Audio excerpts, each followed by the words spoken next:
మీరు మెలకువగా ఉండి ప్రార్థన చేయండి. మీరు ప్రార్థన చేయండి.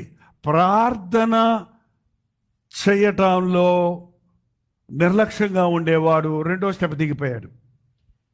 భక్తిలో వృద్ధి చెందేవాడు దేవునితో సహవాసం చేయకుండా ఉండలేడు, ప్రార్థన చేయకుండా ఉండలేడు.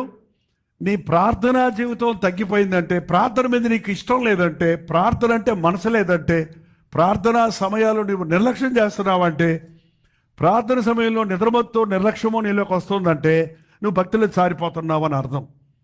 జ్ఞాపకం చేసుకోండి, మీరు మొదటి దినాల్లో రక్షించబడ్డప్పుడు ఎలా ప్రార్థన చేసేవారు? ఒక్కొక్కప్పుడు మీ ప్రార్థన జీవితంలో ఉచ్చస్థితికి వెళ్ళిన రోజులు మళ్ళొకసారి గుర్తు చేసుకోండి. ఎంత భారంతో ప్రార్థన చేసేవారు, ఎంత కన్నీటితో ప్రార్థన చేసేవారు, ఎంతసేపు ప్రార్థన చేసేవారు.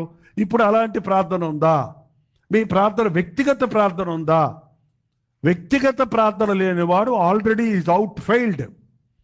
ఇక్కడ చర్చలో చేసేది ప్రార్థన కాదు. ఇది చర్చలో చేతులు పెట్టుకొని చేసేది, అందరితో కలిసి చేసేది, చెప్పిన వారాల కొరకు చేసేది. ఇది నీ వ్యక్తిగత ప్రార్థన కాదు. ఇది నీకు దేవునితో సహవాసం ఇచ్చింది ఇది కాదు. నీ ఒంటరిగా నీ గదిలోకి వెళ్ళి పలుపేసుకొని చేసిన ప్రార్థన. ఎంతమంది గది ఉంది మీరు పరీక్షించుకోండి. ఈ చేతులతో అడగటం లేదు.